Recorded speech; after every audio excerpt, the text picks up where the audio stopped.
அமெரிக்காவில் லாஸ் வேகாஸில் நடைபெற்று வரும் சர்வதேச மின்னணு சாதன கண்காட்சியில் இயந்திர மனிதர்கள் பார்வையாளர்களை வெகுவாக கவர்ந்துள்ளனர். சில இயந்திர மனிதர்கள் நடனமாடும் காட்சியை பார்வையாளர்கள் ரசித்து பார்த்தனர்.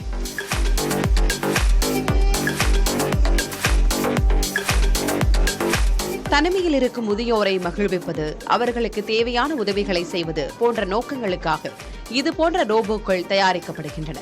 கடைகளுக்கு சென்ற பொருட்களை வாங்கவும் இவற்றுக்கு தெரிகின்றன.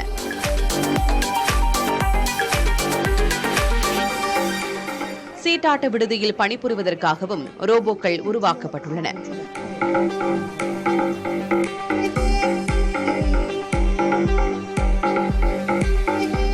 சில ரோபோக்கள் அச்சு அசல் மனிதர்கள் போன்ற தோற்றத்தில் தயாரிக்கப்பட்டுள்ளன. இது தொழில்நுட்பத்தின் பெரும் பாய்ச்சல்தான் என்றாலும் இவற்றால் வேலைவாய்ப்பின்மை ஏற்படும் என்றும் பார்வையாளர்கள் அச்சம் தெரிவித்தனர். யுக்ரைனுடனான போர் தொடங்கிய பிறகு ரஷ்யாவிடமிருந்து சுமார் 12,96,000 கோடி ரூபாய் மதிப்பிலான கச்சா எண்ணெயை இந்தியா இறக்குமதி செய்துள்ளதாக ஐரோப்பிய ஆய்வு நிறுவனமான CREA தெரிவித்திருக்கிறது. சர்வதேச அளவில் ரஷ்ய எரிபொருளை வாங்குவதில் சீனா முதல் இடத்திலும் இந்தியா 2வது இடத்திலும் உள்ளன. மேற்கத்திய நாடுகளின் தடையால் ரஷ்யா வழங்கிய விலை தள்ளுபடியை பயன்படுத்தி இந்தியா தனது மொத்த இறக்குமதியில் ரஷ்யாவின் பங்கை 1 விழுக்காட்டிலிருந்து 40 விழுக்காடாக உயர்த்தியது. இருப்பினும் அமெரிக்காவின் புதிய பொருளாதார கட்டுப்பாடுகள் காரணமாக இறக்குமதி அளவு கடந்த 3 ஆண்டுகளில் இல்லாத அளவுக்கு இந்த ஆண்டு குறையக்கூடும் என்று எதிர்பார்க்கப்படுகிறது. ரஷ்யா அருகே உள்ள கொசோவோ நாட்டின் பல பகுதிகளில் பெய்து வரும் கனமழை காரணமாக ஆறுகளில் நீர்மட்டம் அபாயகரமான அளவில் உயர்ந்து வருவதாக அந்நாட்டு வானிலை மையம் எச்சரித்துள்ளது. குறிப்பாக பெஜா, ஜகோவா மற்றும் பிரிஸ்டன் போன்ற பகுதிகளில் ஆற்று நீர் விளைநிலங்கள் மற்றும் குடியிருப்பு பகுதிகளுக்குள் புகுந்துள்ளதால் வெள்ள அபாயம் ஏற்பட்டு ஆறுகளின் கரையை ஒட்டி வசிக்கும் மக்கள் மிகவும் எச்சரிக்கையோடு இருக்குமாறும் அவசர கால உதவிகளுக்கு தயாராக இருக்குமாறும் அதிகாரிகள் அறிவுறுத்தினர்.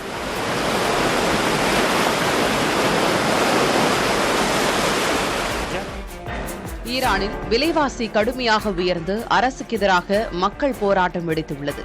இந்நிலையில் மக்களை சமாதானம் செய்யும் வகையில் ஒவ்வொரு குடிமகனுக்கும் 630 இந்திய ரூபாய் மதிப்பிற்கு சமமான பணம் மாதம் வழங்கப்பட உள்ளதாக நிதியமைச்சர் தெரிவித்திருக்கிறார். ஆனால் இது மிக மிக சொற்பம் என பொதுமக்கள் கடும் அதிருப்தி தெரிவித்துள்ளனர்.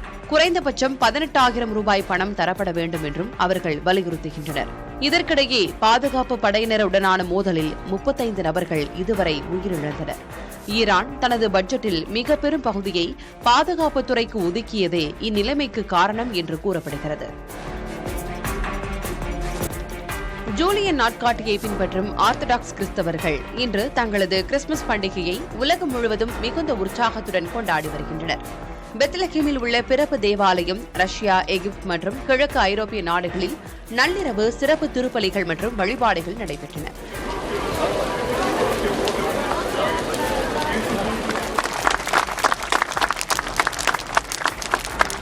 புனித பூமியில் நடைபெற்ற இந்த வழிபாடுகளில் ஆயிரக்கணக்கானோர் மெழுகுவர்த்தி ஏந்தி அமைதிக்காக பிரார்த்தனை செய்தனர். எகிப்தின் கெய்ரோவில் உள்ள புனித மார்க் கத்தீட்ரலில் பலத்த பாதுகாப்புக்கு இடையே பிரார்த்தனைகள் நடைபெற்றன.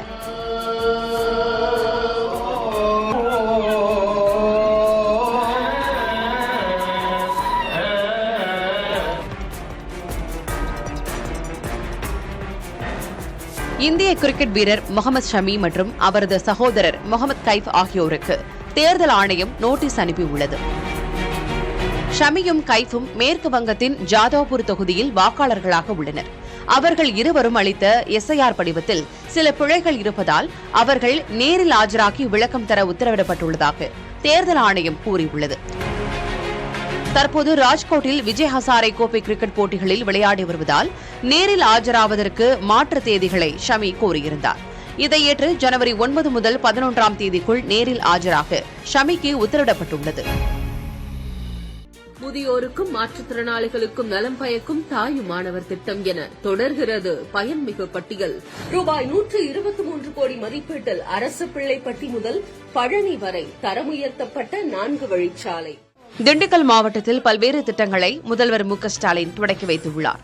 திண்டுக்கல்லில் நடைபெற்ற நிகழ்ச்சியில் 337 கோடி ரூபாய் மதிப்பீட்டில் 111 முடிவுற்ற திட்டங்கள், கட்டடங்களை முதல்வர் ஸ்டாலின் திறந்து வைத்தார்.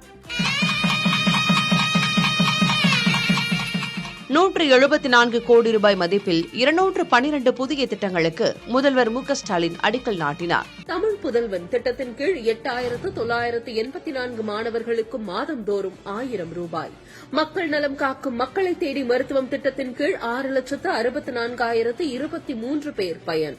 உங்களுடன் ஸ்டாலின் திட்டம் மூலம் 1,65,401 பேர் அரசு சேவை பெற்று பயன்.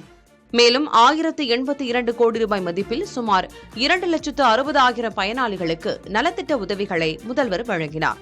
அப்போது பேசிய அவர் திண்டுக்கல் மாவட்டத்திற்கு 8 புதிய அறிவிப்புகளையும் வெளியிட்டார்.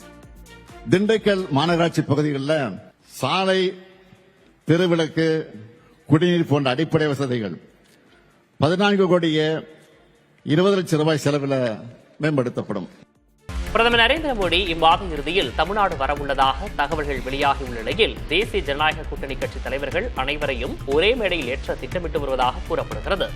கன்னியாகுமரியில் பாஜக சார்பாக ஜனவரி 28ஆம் தேதி பெண்கள் மாநாடு நடத்த பணிகள் நடைபெற்று வருவதாக கூறுகின்றனர். அந்த நிகழ்வில் கலந்து கொள்ள பிரதமர் மோடி வரவுள்ளதாகவும் அதற்குள் தேசிய ஜனநாயக கூட்டணிக்கு முழு வடிவம் கொடுத்து முதன்முறையாக கூட்டணி கட்சி தலைவர்கள் அனைவரையும் ஒரே மேடையில் ஏற்றுவதற்கான பணிகள் முடுக்கிவிடப்பட்டுள்ளதாகவும் கூறப்படுகிறது.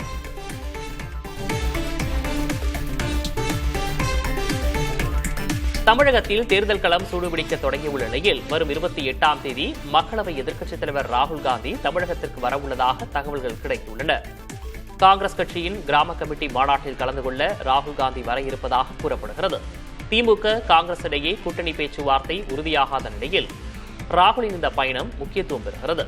இம்மாத இறுதியில் பிரதமர் மோடியும் தமிழகம் வர இருப்பதாக தகவல்கள் வெளியாகியுள்ள நிலையில் பொங்கல் பண்டிகையை தொடர்ந்து கூட்டணி தொடர்பான பேச்சுவார்த்தைகள் இறுதியாகும் என எதிர்பார்க்கப்படுகிறது.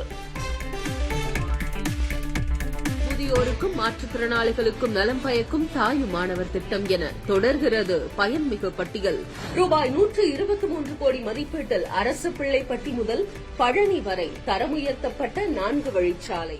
திண்டுக்கல் மாவட்டத்தில் பல்வேறு திட்டங்களை முதல்வர் மு க ஸ்டாலின் தொடங்கி வைத்துள்ளார். திண்டுக்கல்லில் நடைபெற்ற நிகழ்ச்சியில் 337 கோடி ரூபாய் மதிப்பீட்டில் 111 முடிவுற்ற திட்டங்கள், கட்டடங்களை முதல்வர் மு க ஸ்டாலின் திறந்து வைத்தார். 174 கோடி ரூபாய் மதிப்பில் 212 புதிய திட்டங்களுக்கு முதல்வர் மு க ஸ்டாலின் அடிக்கல் நாட்டினார். தமிழ் புதல்வன் திட்டத்தின் கீழ் 8984 மாணவர்களுக்கு மாதந்தோறும் 1000 ரூபாய். மக்கள் நலம் காக்கும் மக்களை தேடி மருத்துவம் திட்டத்தின் கீழ் 6,64,023 பேர் பயன். உங்களுடன் ஸ்டாலின் திட்டம் மூலம் 1,65,401 பேர் அரசு சேவை பெற்று பயன்.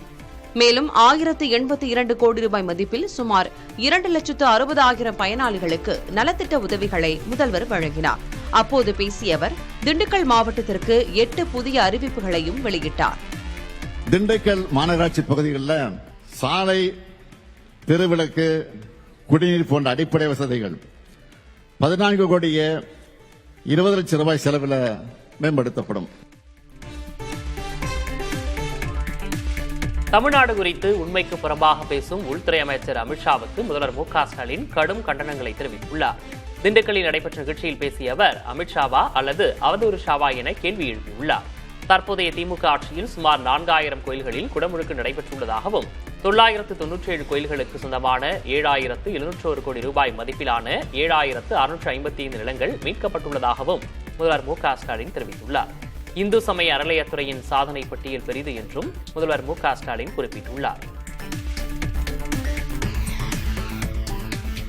அண்மையில் மாண்புமிகு ஒன்றிய உள்துறை அமைச்சர் அமித்ஷா அவர்கள் தமிழ்நாட்டுக்கு வந்தார்.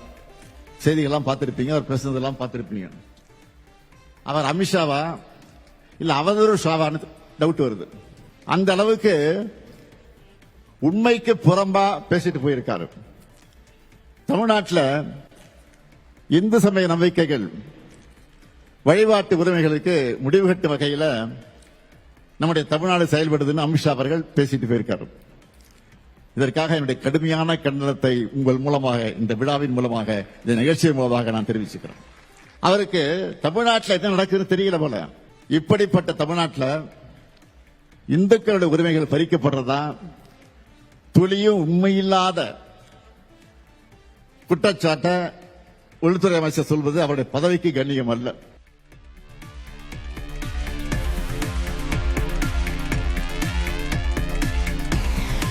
தமிழ்நாட்டை திமுக ஆள வேண்டுமா அல்லது டெல்லி ஆள வேண்டுமா என முதல்வர் மு.க.ஸ்டாலின் கேள்வி எழுப்பியுள்ளார். திண்டுக்கல்லில் நடைபெற்ற நலத்திட்ட உதவிகள் வழங்கும் விழாவில் பேசிய அவர், தமிழர்களை கொச்சைப்படுத்தும் பாஜக ஆள்வதற்கு அதிமுக பொதுச்செயலர் எடப்பாடி கே. பழனிசாமி பாடுபடுவதாக விமர்சித்துள்ளார்.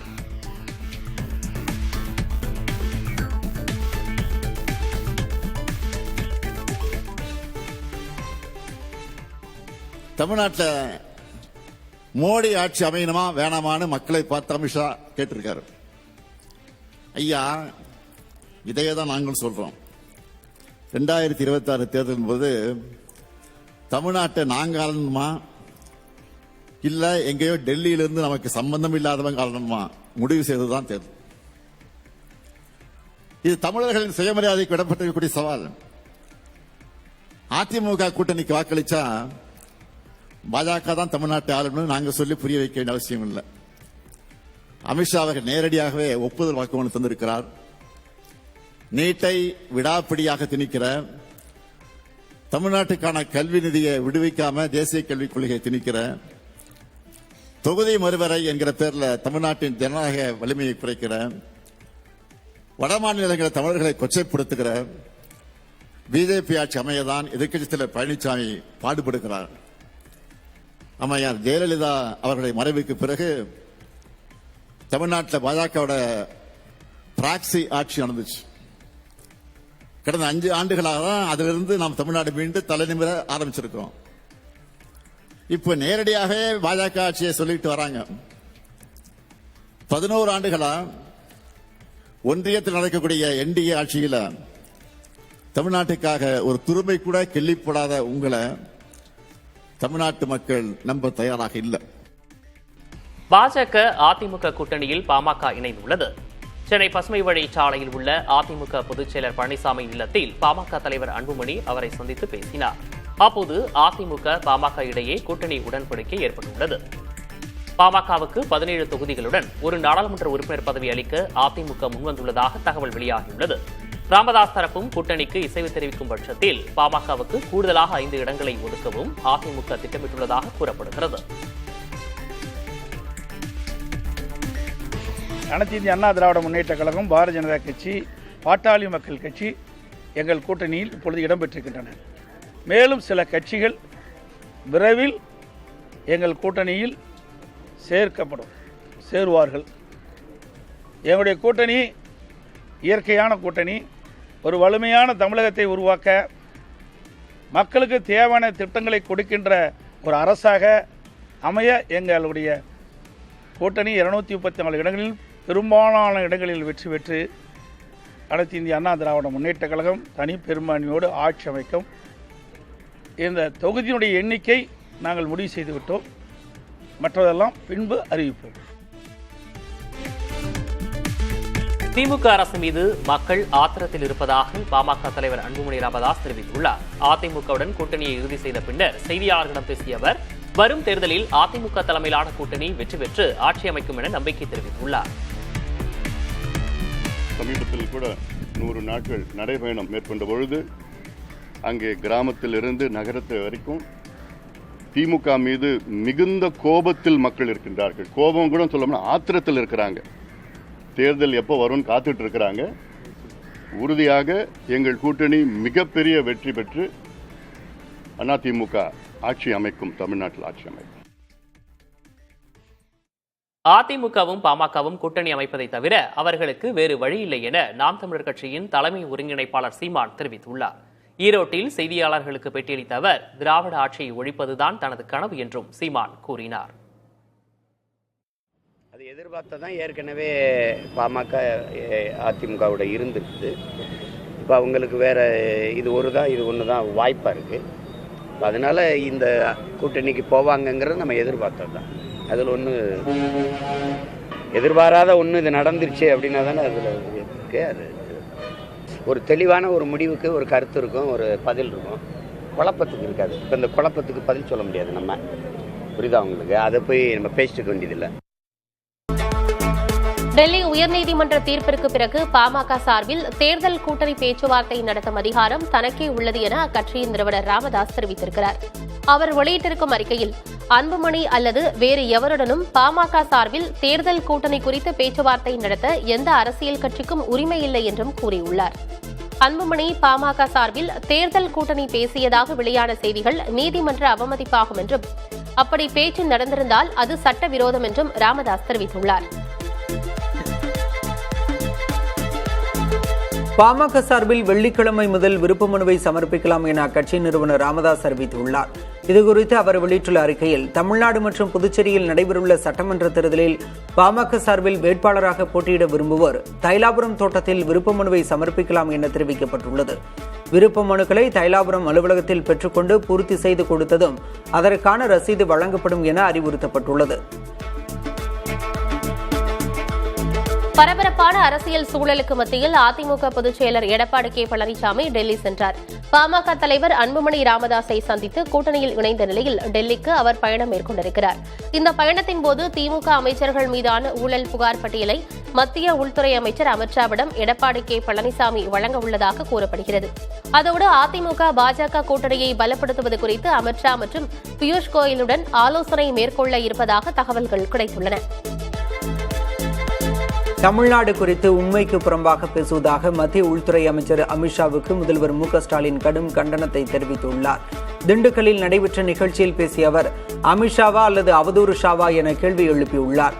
தற்போதைய திமுக ஆட்சியில் சுமார் 4000 கோயில்களில் குடமுழுக்கு நடைபெற்றுள்ளதாகவும் 997 கோயில்களுக்கு சொந்தமான 7701 கோடி ரூபாய் மதிப்பிலான 7655 நிலங்கள் மீட்கப்பட்டுள்ளதாகவும் முதல்வர் ஸ்டாலின் தெரிவித்துள்ளார். தமிழகத்தில் காங்கிரஸ் கட்சியை பலப்படுத்த ஆட்சியில் பங்கு அவசியம் என அக்கட்சி நிர்வாகி பிரவீன் சக்கரவர்த்தி திட்டவட்டமாக தெரிவித்துள்ளார்.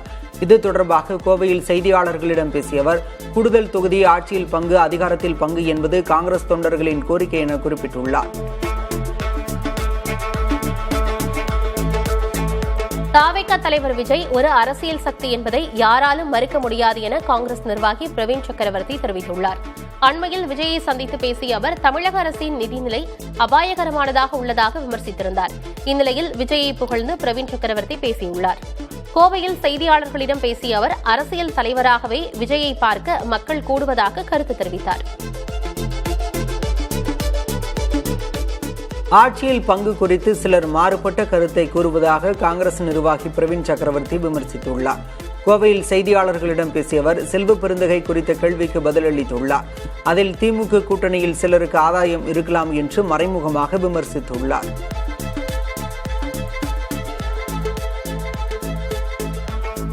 விஜய் பிரவீன் சக்கரவர்த்தி சந்திப்பில் காங்கிரஸ் தலைவர்கள் ராகுல் காந்தி மற்றும் கார்கேவின் பெயர்களை இழுக்க தேவையில்லை என்று காங்கிரஸ் மேலிட பொறுப்பாளர் கிரிஷ் சோடங்கர் தெரிவித்திருக்கிறார். ஆங்கில நாளிதழுக்கு அவர் அளித்துள்ள பேட்டியில், பிரவீன் சக்கரவர்த்தி சினிமா தொழிலிலும் ஈடுபட்டிருப்பதால் அவர்கள் ஒரு விளம்பரம் அல்லது படம் தொடர்பாக கூட சந்தித்திருக்கலாம் என குறிப்பிட்டுள்ளார். இருவர் சந்திக்கும் போது அரசியல் தவிர்த்து பேசினார்களா அல்லது இட்லி தோசை சாப்பிட்டார்களா என்பது கடவுளுக்கே தெரியும் என அவர் நகைச்சுவையாக தெரிவித்திருக்கிறார். இந்த சந்திப்பால் திமுகவிற்கு எந்த பிரச்சனையும் இல்லை என கிரிஷ் சோடங்கர் தெரிவித்திருக்கிறார். தாவேகாவுடன் கூட்டணி வைக்க வேண்டும் என அடிமட்டத்திலிருந்து பல குரல்கள் வருவதாக காங்கிரஸ் மேலிட பொறுப்பாளர் கிரிஷ் சோடங்கர் தெரிவித்திருக்கிறார். ஆங்கில நாளிதழுக்கு அவர் அளித்த பேட்டியில், காங்கிரஸில் அடிமட்ட தொண்டர்களிடையே திமுக கூட்டணி மற்றும் தாவேகா கூட்டணி ஆதரவு என இருவேறு கருத்துக்கள் நிலவுவதாக குறிப்பிட்டுள்ளார். முதலில் தாவேகாகவே போட்டியிடப் போகிறதா என்பதை நாம் பார்க்க வேண்டும் என சந்தேகம் தெரிவித்துள்ளார். கூட்டணி மற்றும் தேர்தல் நிலைப்பாடுகள் குறித்து அடிமட்ட தொண்டர்களின் குரலுக்கு மதிப்பளித்து இறுதி முடிவு எடுக்கப்படும் என காங்கிரஸ் மேலிட பொறுப்பாளர் கிரிஷ் சோடங்கர் விளக்கமளித்துள்ளார். தமிழகத்தில் தேர்தல் களம் சூடுபிடிக்க தொடங்கியுள்ள நிலையில் வரும் 28ஆம் தேதி மக்களவை எதிர்க்கட்சித் தலைவர் ராகுல் காந்தி தமிழகத்திற்கு வர உள்ளதாக தகவல் வெளியாகியுள்ளது. காங்கிரஸ் கட்சியின் கிராம கமிட்டி மாநாட்டில் கலந்து கொள்ள ராகுல் காந்தி வர இருப்பதாக கூறப்படுகிறது.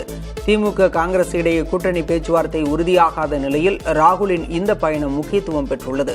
இம்மாத இறுதியில் பிரதமர் மோடியும் தமிழகம் வர இருப்பதாக தகவல் வெளியாகியுள்ள நிலையில் பொங்கல் பண்டிகையை தொடர்ந்து கூட்டணி தொடர்பான பேச்சுவார்த்தைகள் இறுதியாகும் என எதிர்பார்க்கப்படுகிறது. அமலாக்கத்துறை எழுதிய கடிதத்தின் அடிப்படையில் அமைச்சர் KN நேருவுக்கு எதிராக வழக்கு பதிவு செய்ய உத்தரவிடக் கோரி சென்னை உயர்நீதிமன்றத்தில் அதிமுக தரப்பில் முறையிடப்பட்டுள்ளது. இது தொடர்பான மனுவை அதிமுகவைச் சேர்ந்த மாநிலங்களவை உறுப்பினர் இன்பதுரை உயர்நீதிமன்றத்தில் தாக்கல் செய்துள்ளார். 1020 கோடி ரூபாய் வரை ஊழல் நடந்துள்ளதாக குற்றஞ்சாட்டி தமிழக டிஜிபிக்கு அமலாக்கத்துறை அனுப்பிய ஆதாரங்களின் அடிப்படையில் வழக்கு பதிவு செய்ய லஞ்ச ஒழிப்புத்துறைக்கு உத்தரவிட வேண்டும் என்று கோரப்பட்டுள்ளது. குறிப்பிட்ட காலத்திற்குள் விசாரணையை நடத்தி முடிக்க உத்தரவிட வேண்டும் என்றும் கோரிக்கை வைக்கப்பட்டுள்ளது. சமவேலைக்கு சம ஊதியம் கேட்டு இடைநிலை ஆசிரியர்கள் சென்னை நுங்கம்பாக்கம் பள்ளிக் கல்வித்துறை அலுவலகம் முன்பு 13வது நாளாக போராட்டத்தில் ஈடுபட்டனர். திமுக தேர்தல் அறிக்கையில் இடம்பெற்ற 311வது வாக்குறுதியை நிறைவேற்ற வலியுறுத்தி பதாகைகள் ஏந்தி கோஷங்களை எழுப்பினர். அரசு தரப்புடன் நடைபெற்ற பேச்சுவார்த்தையில் கேட்கப்பட்ட 2 நாள் அவகாசம் நிறைவடைந்ததாகவும் இனிமேல் போராட்டம் வீரியமடையும் என்றும் இடைநிலை ஆசிரியர்கள் அறிவித்துள்ளனர்.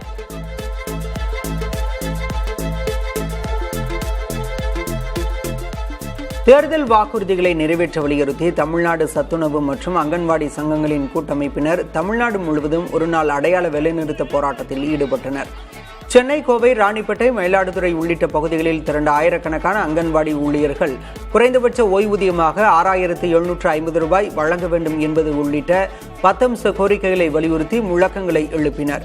கோரிக்கைகள் ஏற்கப்படாவிட்டால் ஜனவரி 30ஆம் தேதி சென்னையில் மாபெரும் பேரணியும், பிப்ரவரி 3ஆம் தேதி முதல் தமிழகம் முழுவதும் அங்கன்வாடி மையங்களை மூடிவிட்டு தொடர் மறியல் போராட்டமும் நடைபெறும் என எச்சரிக்கை விடுத்தனர்.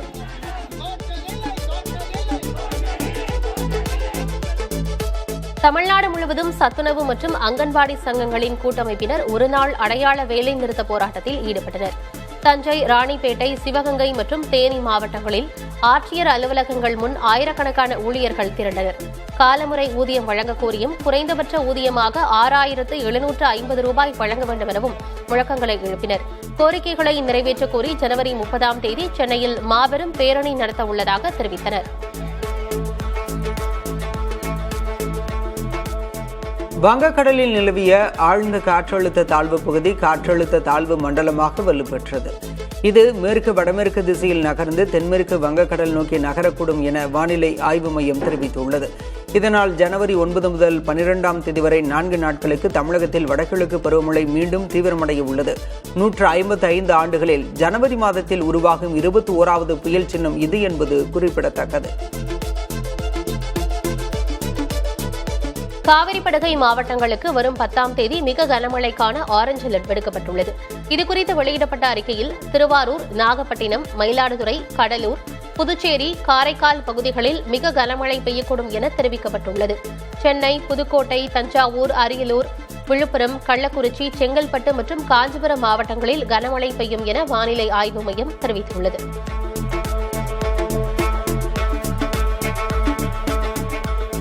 சென்னை மற்றும் அதன் புறநகர் பகுதிகளில் 10 மற்றும் 11ஆம் தேதிகளில் கனமழை பெய்யக்கூடும் என வானிலை ஆய்வு மையம் தெரிவித்துள்ளது. வங்கக்கடலில் நிலவும் ஆழ்ந்த காற்றழுத்த தாழ்வு மண்டலம் காரணமாக சென்னை மட்டுமல்லாமல் காஞ்சிபுரம், செங்கல்பட்டு ஆகிய அதன் அண்டை மாவட்டங்களிலும் கனமழை பெய்யக்கூடும் என தெரிவிக்கப்பட்டுள்ளது. அதிகாலை வேளையில் பனிமூட்டம் நிலவும் என்றும் சென்னை வானிலை ஆய்வு மையம் தெரிவித்துள்ளது. தமிழகத்தின் கடலோர மாவட்டங்களில் வெள்ளிக்கிழமையன்று கனமழை பெய்யக்கூடும் என வானிலை ஆய்வு மையம் தெரிவித்துள்ளது. இதுகுறித்து வெளியிடப்பட்ட அறிக்கையில் மயிலாடுதுறை, தஞ்சாவூர், திருவாரூர், நாகப்பட்டினம், புதுக்கோட்டை, ராமநாதபுரம் ஆகிய மாவட்டங்களில் கனமழை பெய்யும் என தெரிவிக்கப்பட்டுள்ளது. இதேபோல காரைக்கால் பகுதிகளிலும் கனமழை பெய்யும் என வானிலை ஆய்வு மையம் தெரிவித்துள்ளது.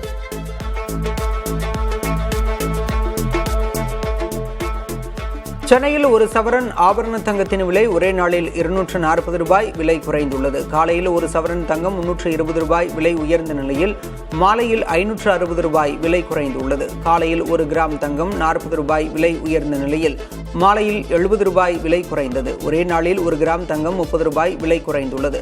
1 கிலோ வெள்ளி காலையில் 12,000 ரூபாய் விலை உயர்ந்த நிலையில் மாலையில் 6,000 ரூபாய் விலை குறைந்துள்ளது. ஒரே நாளில் வெள்ளி விலை கிலோவுக்கு 6,000 ரூபாய் விலை உயர்ந்து விற்பனையாகிறது.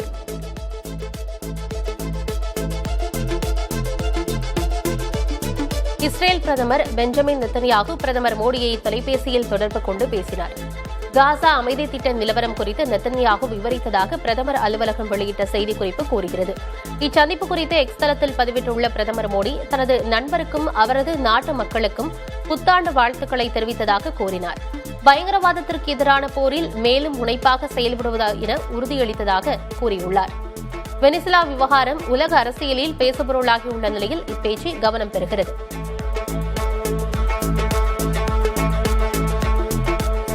வித்தியாசத்தை புரிந்து கொள்ளுங்கள் என கூறி பிரதமர் மோடியை விமர்சனம் செய்யும் விதமாக எக்ஸ் தளத்தில் ராகுல் காந்தி பதிவிட்டுள்ளார். அதன்படி 1971ஆம் ஆண்டு அமெரிக்கா தனது கடற்படையை அனுப்பி மிரட்டிய போதும் அப்போதைய பிரதமர் இந்திரா காந்தி பணியவில்லை என்றும், ஆனால் தற்போதைய பிரதமர் மோடி அமெரிக்காவின் அழுத்தங்களுக்கு பணிந்து விடுவதாகவும் இதன் வித்தியாசங்களை புரிந்து கொள்ள வேண்டும் என்றும் அதில் ராகுல் காந்தி கூறியுள்ளார். மகாராஷ்டிராவில் மாநகராட்சி தேர்தலில் கட்சிகள் கூட்டணிகளை உடைத்து எதிர்த்தரப்பு கட்சிகளுடன் இணைந்து போட்டியிடும் நிகழ்வு அதிகமாக உள்ளது. இதில் உச்சகட்டமாக அம்பர்நாத் மாநகராட்சி மேயர் தேர்தலில் பாஜகவும் காங்கிரசும் கூட்டணி அமைத்தன. காங்கிரஸ் கட்சியின் 12 கவுன்சிலர்கள் ஆதரவுடன் அம்பர்நாத் மாநகராட்சி மேயராக பாஜகவின் தேஜஸ்ரீ கரன்ஜூலை தேர்வு செய்யப்பட்டார். காங்கிரஸ் அற்ற இந்தியாவை உருவாக்குவதாக கூறிக்கொண்டு அதனுடன் பாஜக கூட்டு சேர்ந்தது தவறானது என்றும், இது தங்களுக்கு இழைக்கப்பட்ட துரோகம் என்றும் சிவசேனாவின் ஏக்நாத் ஷிண்டே பிரிவு கூறியுள்ளது.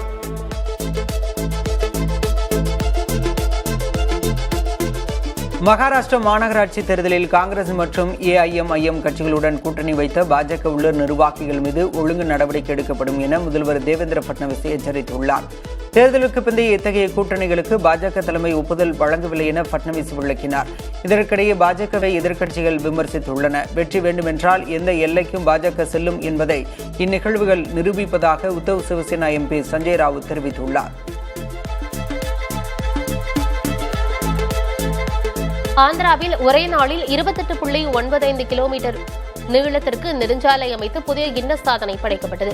பெங்களூரு கடப்பா விஜயவாடா பாதையில் ஒரு பகுதியில் ராஜ்பத் இன்ஃப்ராகன் என்ற நிறுவனம் இவ்வளவு குறைந்த காலத்தில் சாலை அமைத்துள்ளது. இதில் 10,675 மெட்ரிக் டன் பிட்டுமினஸ் கான்கிரீட் பயன்படுத்தப்பட்டுள்ளது. இதுகுறித்து எக்ஸ் தளத்தில் பதிவிட்டுள்ள ஆந்திரா முதல்வர் சந்திரபாபு நாயுடு, இந்தியா கட்டமைக்கிறது, ஆந்திரா செய்து காட்டுகிறது என தெரிவித்துள்ளார்.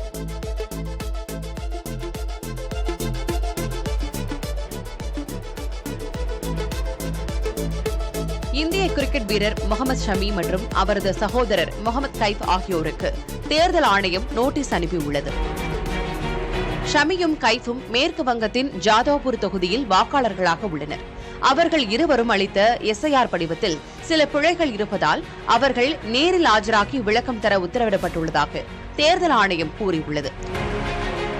தற்போது ராஜ்கோட்டில் விஜய் ஹசாரே கோப்பை கிரிக்கெட் போட்டிகளில் விளையாடி வருவதால் நேரில் ஆஜராவதற்கு மாற்று தேதிகளை ஷமி கோரியிருந்தார். இதை ஏற்று ஜனவரி 9 முதல் 11ஆம் தேதிக்குள் நேரில் ஆஜராக ஷமிக்கு உத்தரவிடப்பட்டுள்ளது. உத்தரப்பிரதேச மாநிலம் வாரணாசியில் பலத்த காற்றில் ரோப்கார் ஊசலாடுவது போன்ற காட்சி வெளியாகி அதிர்ச்சியை ஏற்படுத்தியுள்ளது. வாரணாசியில் 815 கோடி ரூபாய் மதிப்பில் ரோப்கார் சேவை அமல்படுத்தப்பட உள்ளது. இந்நிலையில் பலத்த காற்றில் ரோப்கார் ஊசலாடும் வீடியோ சமூக வலைதளத்தில் பகிரப்பட்டுள்ளது. இது தொடர்பாக ரோப்கார் சேவை நிறுவனம் அளித்துள்ள விளக்கத்தில், காற்றில் ரோப்கார் ஊசலாடுவது போன்று வெளியாகியுள்ள வீடியோ தவறாக புரிந்து கொள்ளப்பட்டுள்ளது என்றும், பலத்த காற்று வீசுவது போல வீடியோவில் இருப்பது உண்மை இல்லை என்றும் கூறியுள்ளது.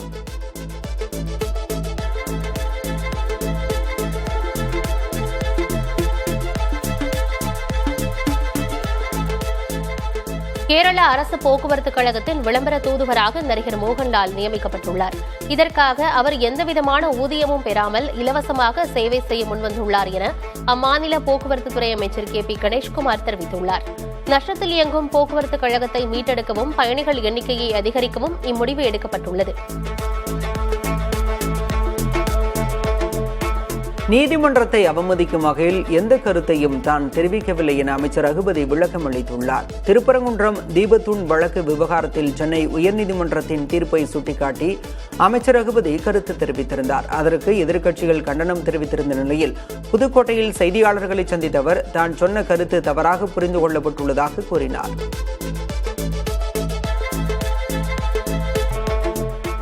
தமிழ்நாட்டில் ஆவின் பால் விலை உயர்த்தப்பட உள்ளதாக பரவும் செய்திகள் முற்றிலும் தவறானது மற்றும் ஆதாரமற்றது என ஆவின் நிர்வாக இயக்குநர் அறிக்கை வெளியிட்டுள்ளார். மாநிலம் முழுவதும் நாளொன்றுக்கு விநியோகிக்கப்படும் 31 லட்சம் லிட்டர் பாலும் எவ்வித விலை மாற்றமின்றி பழைய விலையிலேயே தங்கு தடையின்றி விற்பனை செய்யப்பட்டு வருவதாக அதில் குறிப்பிடப்பட்டுள்ளது. சென்னையில் மட்டும் 15 லட்சம் லிட்டர் பால் மற்றும் 30 கோடி ரூபாய் மதிப்பிலான பால் உபப்பொருட்கள் பாலகங்கள் மற்றும் சில்லறை விற்பனையாளர்கள் மூலம் தடையின்றி வழங்கப்படுவதால் பொதுமக்கள் வதந்திகளை நம்ப வேண்டாம் என அறிக்கையில் வலியுறுத்தப்பட்டுள்ளது. தென்னிந்திய புத்தக விற்பனையாளர் மற்றும் பதிப்பாளர் சங்கமமான பபாசி சார்பில் நந்தனம் YMCA மைதானத்தில் நடைபெறவுள்ள 49வது சென்னை புத்தக காட்சியை முதல்வர் மு.க.ஸ்டாலின் வியாழக்கிழமை தொடங்கி வைக்கிறார். இந்த விழாவில் துணை முதல்வர் உதயநிதி ஸ்டாலின் மற்றும் அமைச்சர்கள் பங்கேற்கின்றனர். இம்முறை புத்தக காட்சி ஜனவரி 8 முதல் ஜனவரி 21ஆம் தேதி வரை நடைபெறவுள்ளது. வார நாட்களில் மதியம் 2 மணி முதல் 8:30 மணி வரையும், வார இறுதி மற்றும் அரசு விடுமுறை நாட்களில் காலை 11 முதல் இரவு 8:30 மணி வரையும் புத்தக காட்சி நடைபெறும். முதல் முறையாக வாசகர்கள் அனைவருக்கும் இலவச அனுமதி வழங்கப்பட்டுள்ளது.